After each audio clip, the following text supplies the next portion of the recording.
Begin. I pledge allegiance to the flag of the United States of America and to the republic for which it stands, one nation, under God, indivisible, with liberty and justice for all. I thought the loser was gonna. I guess not. And the applicant or the people complaining about that. Here, so. Okay, I guess we do our housekeeping first. We need an approval. We need agenda approval for the minutes for what, 27th, right? Yes, but first I wanted to confirm to do a roll call, and then we also do have the public comment for items not on the agenda, just to clarify that we do not have any speaker slips for that. Okay, well, let's just do roll call then. Chair Algauer, Here. Vice Chair Markarian, Commissioner Beck, Here. Commissioner Brizzi, Here. Commissioner Hicks, Here. Commissioner Regstad, Here. and Commissioner Wolf. Here. Thank you. Okay, now we want to do the public. Any public comments? No public comment on items not on the agenda. Okay. Now we're gonna get approved the consent agenda. That would be the September 7th meeting, am I right? That is correct. So we need a motion to approve those. Move to approve. Got a motion, got a second? I'll second. Okay, we got a motion and a second. All those in favor? Aye. I Any- abstain. And one abstain. Motion carries. Get into our first item.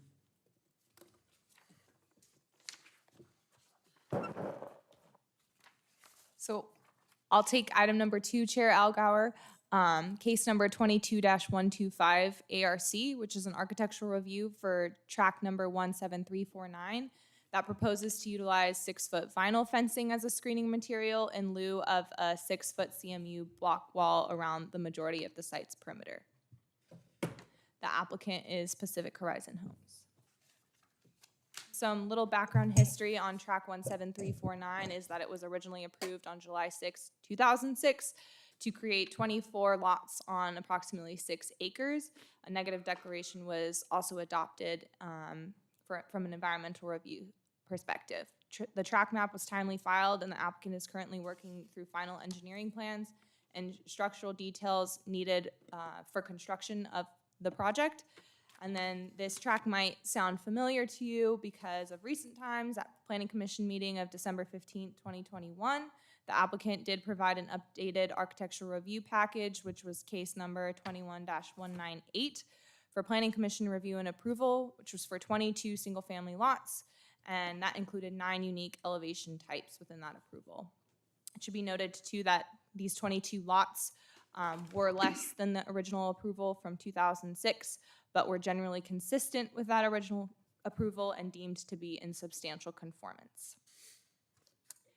So a little bit of background on then the site is that it is located west of Bryant Street and south of Sunnyside Drive, tucked behind an existing multifamily complex that's approximately 220 feet east of Bryant Street, and there is no direct street frontage. The project site would ultimately be accessed from Hollow Creek Drive, which is an adjacent track that is already developed.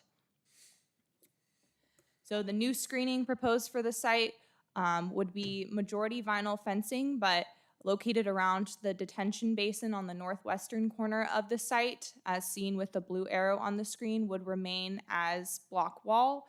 And then the street adjacent property lines of lots 1 and 22, again seen in the blue arrows on the graphic, would also remain as block wall. Fencing on the western property line of the site adjacent does have an existing block wall within that existing tract development. And this request is a reflection of the fact that this project site is tucked away from Bryant Street and there is no direct street frontage, as well as view shed compatibility within the existing community, especially given that there's already a block wall on that western property line. and then the additional cost of block wall construction. And that's my presentation. Let's go. Thank you. Did the applicant here want to would you like to say a few kind words? Yeah. Okay, come on down.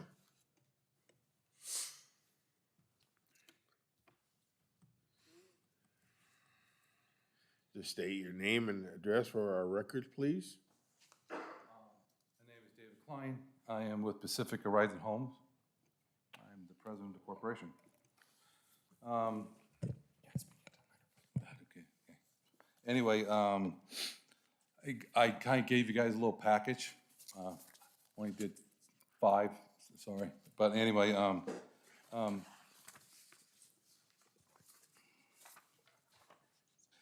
the common denominator for block walls, and I think you probably all know this, is that any project that is facing a major street, okay, whether it's a backyard or side yards, that within a 15-foot setback and a 25-foot setback designated of the traffic conditions within the street, that's where a block wall has to go. When there's an LMD in place, sometimes there's an LMD in place, we go back as far as 40 feet back from any street, okay?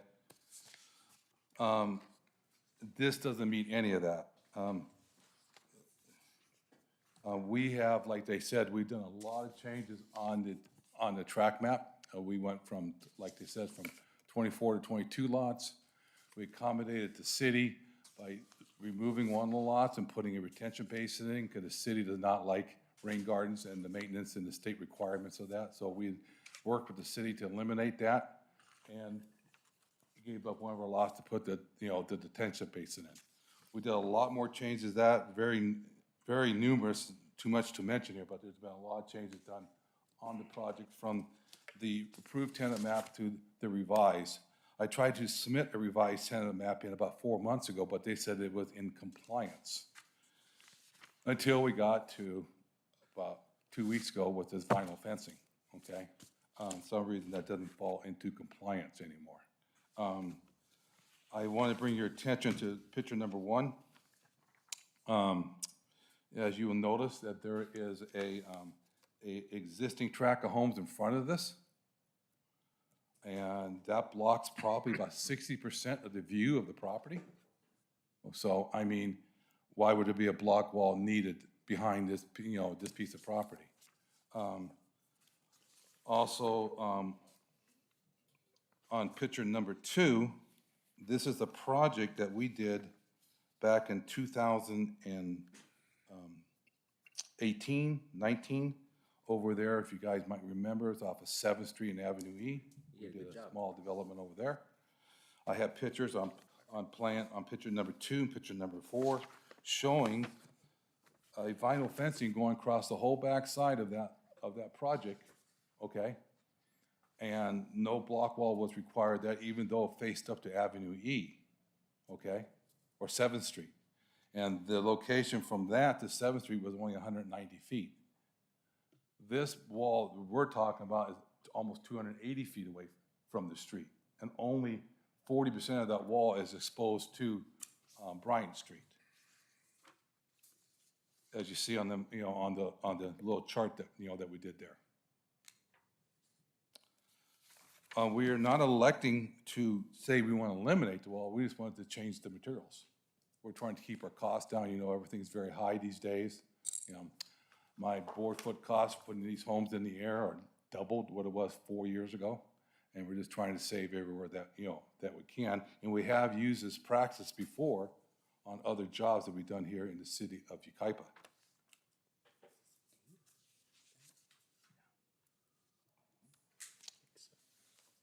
These fences are rated for 100 miles an hour rating. I do have the rating sheets that we proposed to you before in the past. So these are very well vinyl fences, and they've been very well accepted within the community. I don't see the need to putting it there because, like I said, on picture number, if you look at picture number 7, okay, that's what it looks like from the street. You can't even see my project.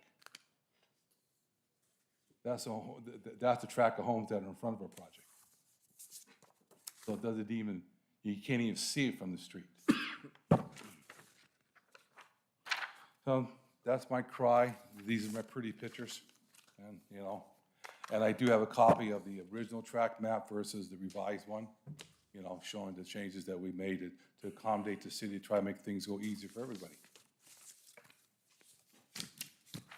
Any questions? Okay, anybody, any commissioners got a question for the applicant? Oh, seeing none, thank you, sir. Okay, thank you. Any public comments? No public comments on this item. Okay, with that, we'll close the public hearing. I went out there and looked. On Bryant, those are apartments. There's what, 20 of them there, I think there are? Apartments, and then at the other end is a mobile home park. And then it comes around, so you got these housing tracts there. Where is the block wall they're putting up? Where's that going on the map? What's- If I may go back to the other slide. Yeah, Thank you, Ben. So the block wall will border the corner lots at the entrance to the site, and then as well as the landscape detention basin, which is at the top, the blue arrow. Can you show it on the map that you were just on? Yes. I think that's it what working Jared's asking, it'd be easier to, yeah. Oh, on the aerial image? Oh, Yes. aerial? Oh. yeah. So it will be at the street stub out here, and I do want to note that the fencing adjacent to the street as part of a subdivision is required to be a block wall, and then it would be along where the detention basin is along this corner. So that would remain as block wall, and then the rest would be spec. There's that road coming in off of Day or, so the ingress, egress is gonna be on that street out of that track. Hollow Creek Drive, yes. Yeah, there's no direct Bryant Street access with this subdivision. So this is a gated community, correct? It's not gated, it's just part of when this subdivision was initially designed. It had the stub out, they didn't have the legal access to cut straight to Bryant Street, so it's gonna be in here, but it'll be kind of a secluded neighborhood, but not gated.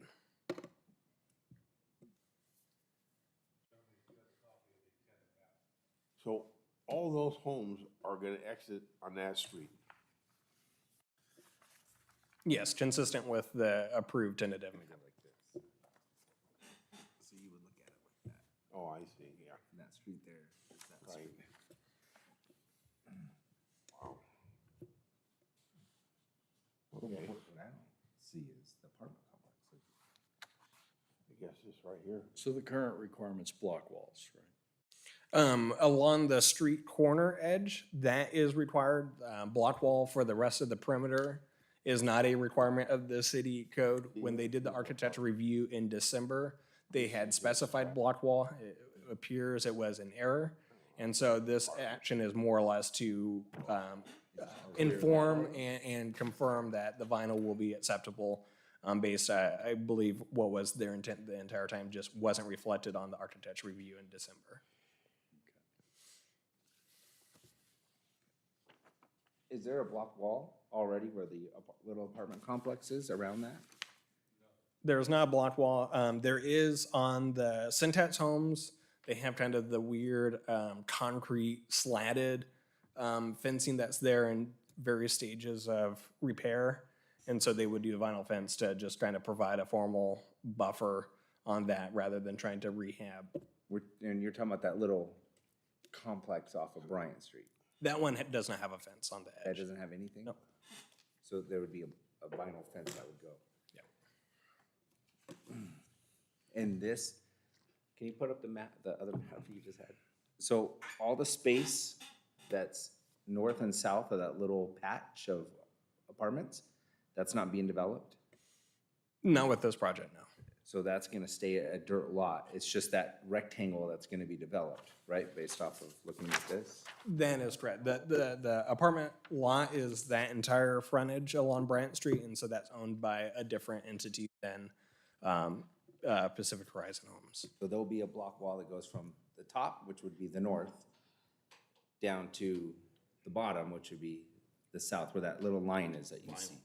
A vinyl fence, that would be all the way down, a That vinyl is right. fence. And then it'll be a vinyl fence along the top, over? Yep, For a that'll be portion vinyl of it, except for where the detention basin would detention be. basin. And then on the bottom, it's gonna be vinyl, That is correct. and then on the sides, it's gonna be But next the to the west. apartments, Yeah, it's gonna be vinyl. those are vinyl next to the apartments. That is correct.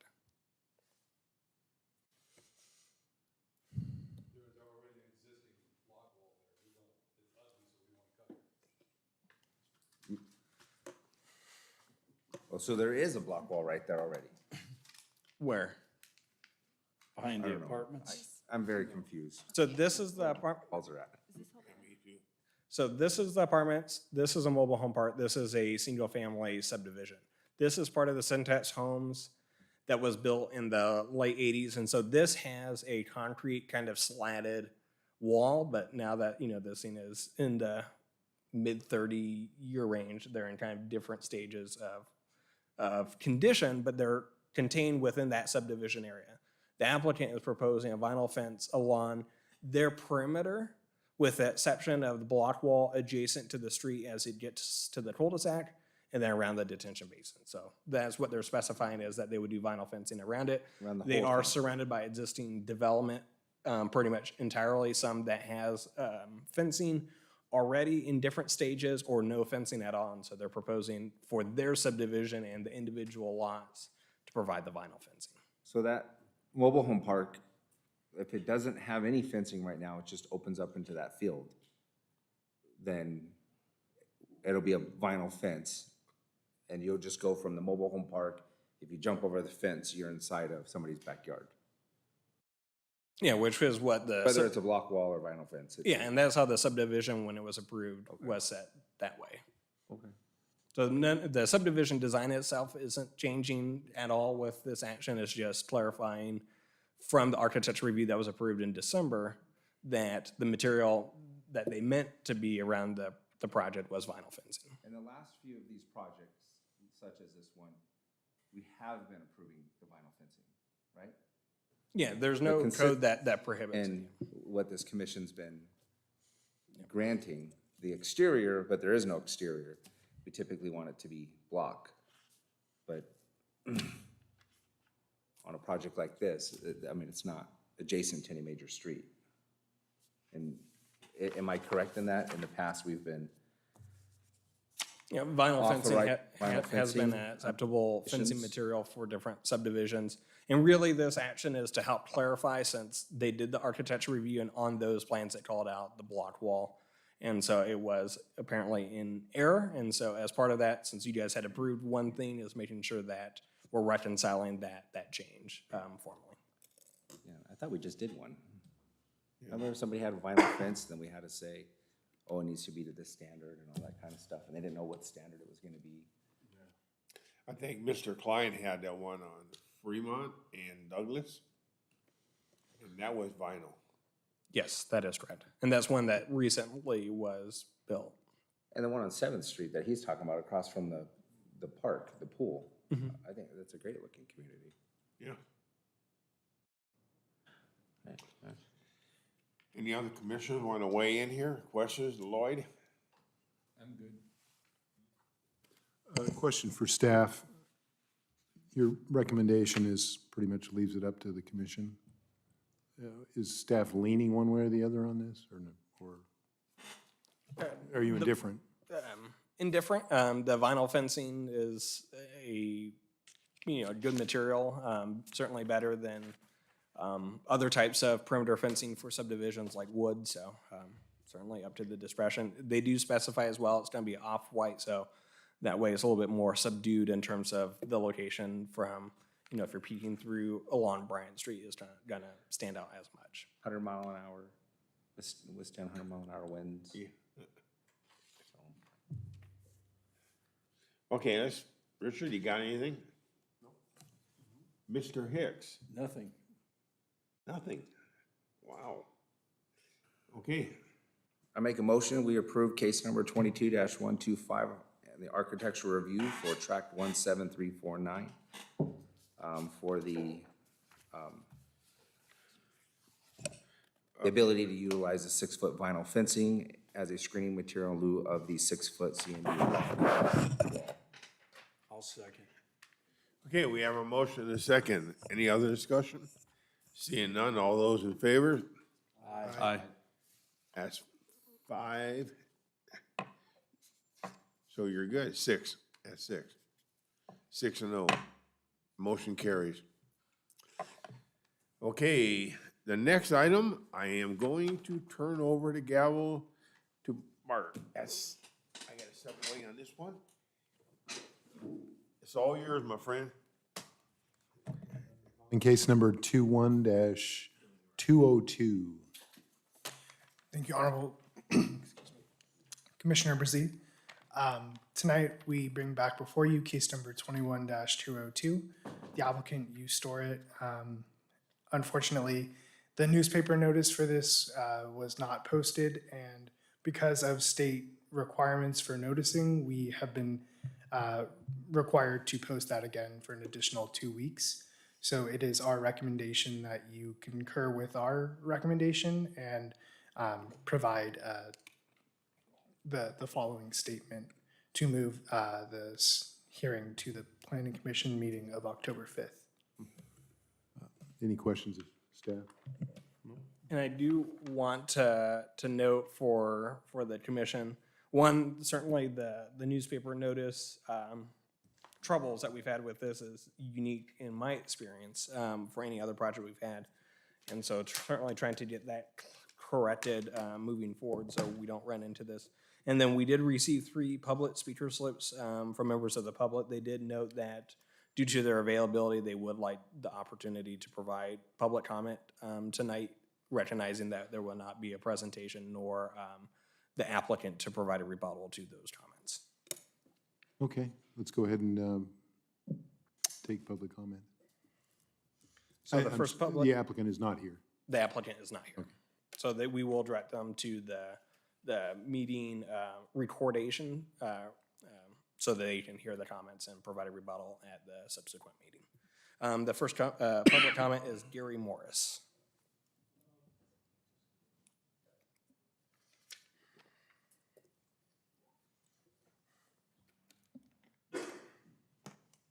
Good evening. Good evening. If you'd state your name and address, if you, Yes, Don't my mind. name is Gary Morris, and I'll give you the address at the apartments we own at 12194 11th Street, and I'll give you apartment E. We've owned these apartments since 1985.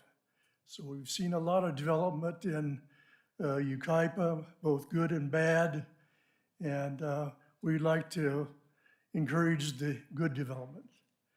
I'm a registered civil engineer and a licensed real estate broker.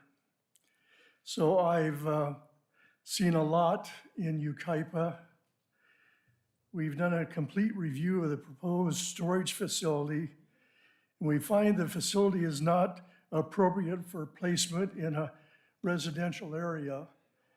It's too bad you don't have the picture of it, but it's my assessment, it's stuffed in the backyards of all the residential development there. And you block the view of the mountains, and you have a proposed facility that's gonna create dust, noise, traffic congestion for a significant period of time.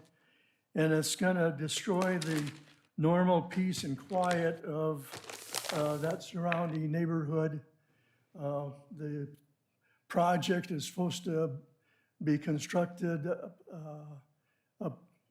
in part in the backyard of our apartments there. And trees are not gonna be the answer to that type of development. We were driving up Yucaipa Boulevard, and we noticed all kinds of space that would be appropriate and available for these storage facilities. So from an engineering and a broker standpoint, it doesn't make sense to stuff, these type of storage facilities in the backyard of our apartments. Based on the knowledge of the land use, I would recommend you look at these other suitable locations for a storage facility. And I close by saying I strongly object to the placement of the proposed storage facilities in our quiet residential area that we've owned since 1985. Thank you, Mr. Morris. Thank you.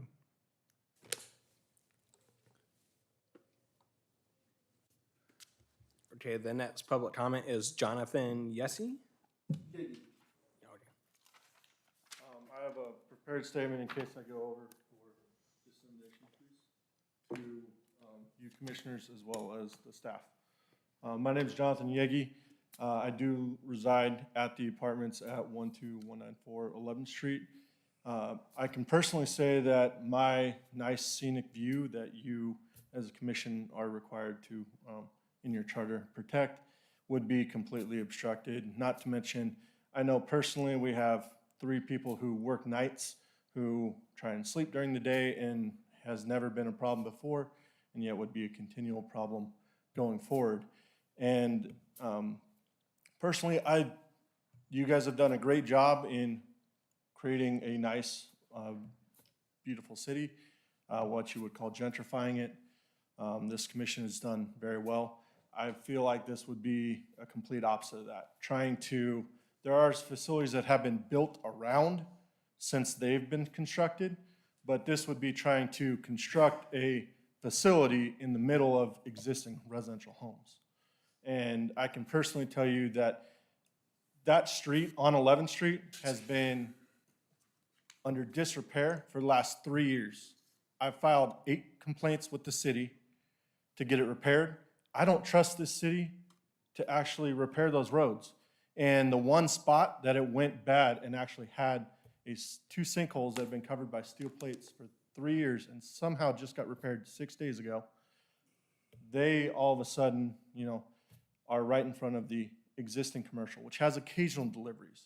Now, if you go down to 11th Street, you notice 11th Street and Yucaipa Boulevard does not have a signal light.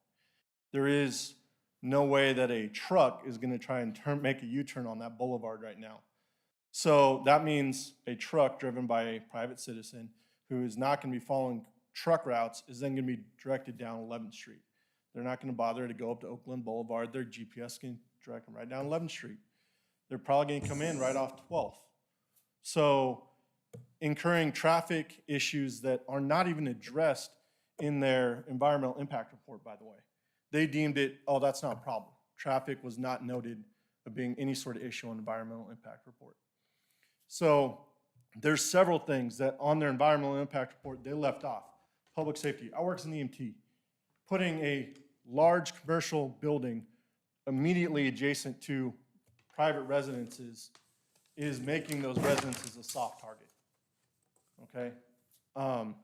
So having these sort of issues, I don't think they've addressed in their environmental impact report. I think it's a misuse of that private residential land. I understand it's a kind of a bit of a quagmire in access if you are to go commercial or residential, but I think that land would be much better suited as a residential rezoning than rezoning it all to commercial. Thank you. Thank you, Mr. Yegi.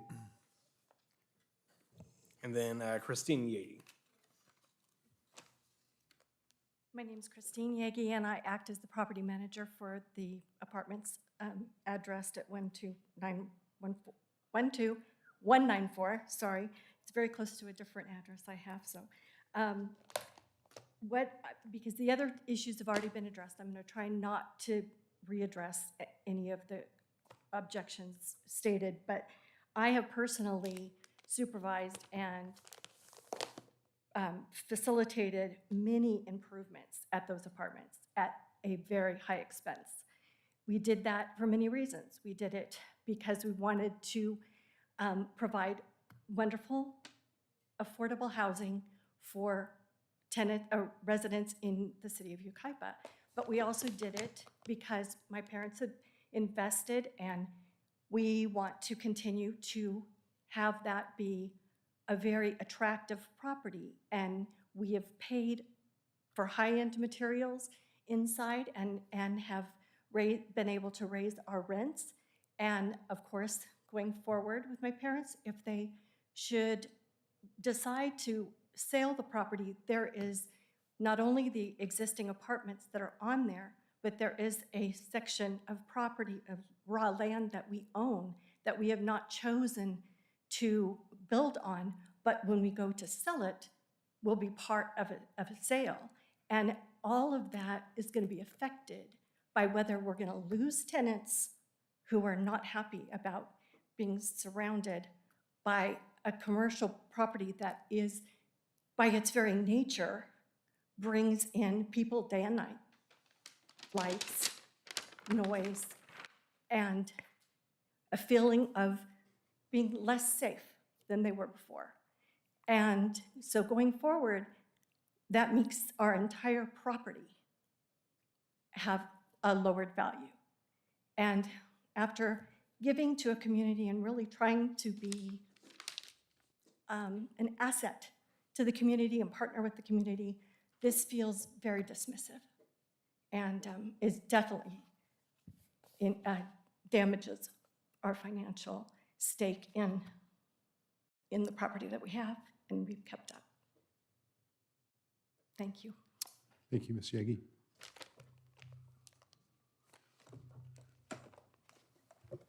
Anybody else? No other public comments. Close the public hearing portion. Any comments by staff? I just have one, just because I wasn't here at the last meeting when you guys went over this. Actually, we didn't go over it. It got continued. Oh, we didn't go over it at all? Yeah, No, we haven't received a report on it. Oh, my only question is there an apartment complex they're talking about on the corner of Yucaipa Boulevard and 11th?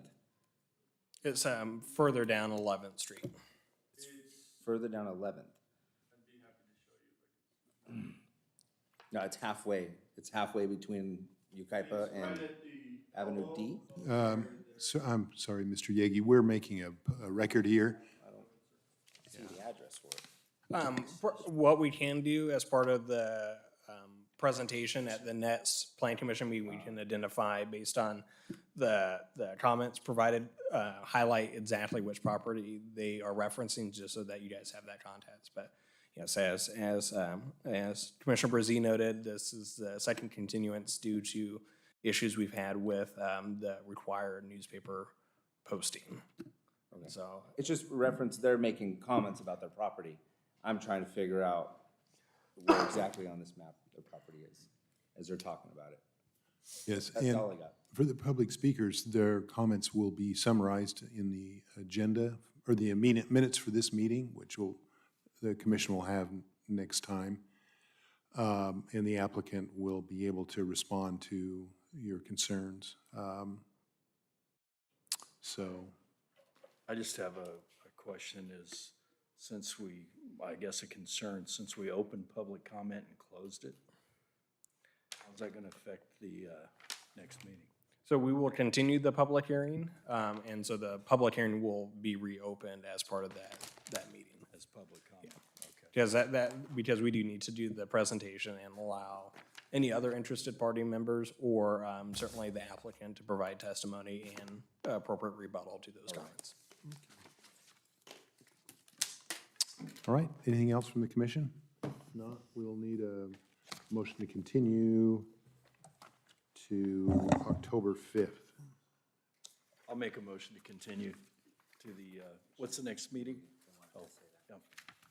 October 5th. Motion to continue the public hearing for case number 21-202 to the October 5th, 2022 Planning Commission meeting. Good? I'll second that. Motion second, any further discussion? All in favor? Aye. Aye. Any opposed? Motion carries. Thank you, folks, for coming out tonight, and we will, like I say, have your comments in front of us next time when we take it. And you're obviously welcome to come back on the 5th if your schedules change.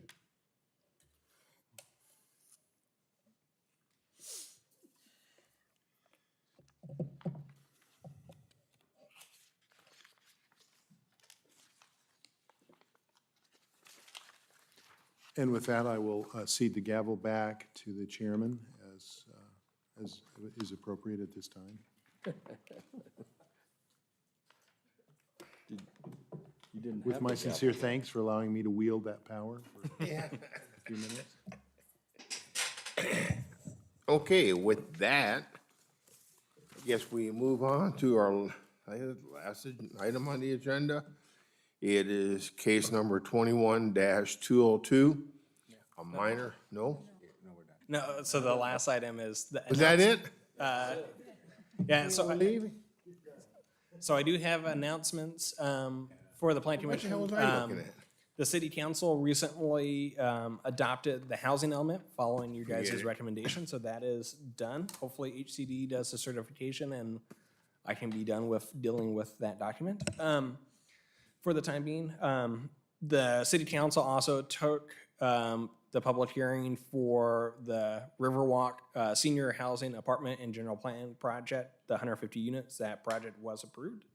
And then they also took the appeal of the Serrano Estates 51 unit subdivision, and they upheld the Plan Commission denial. Most of their comments were similar to what the Plan Commission had provided, is really the buffering, the implementation of the wine country concept, and revisions could be made to better address that. And so we will see if the applicant chooses to resubmit that project as a redesign from what was ultimately denied. But that's all I have for you guys, and see you guys in 2 weeks. I'll make a motion, we adjourn. Well, you wait till I get back here, okay. Meeting is here, what happened? Those 3 of those 4 people, they're the owners of that. I opened your thing up. There's this little apartment. Oh.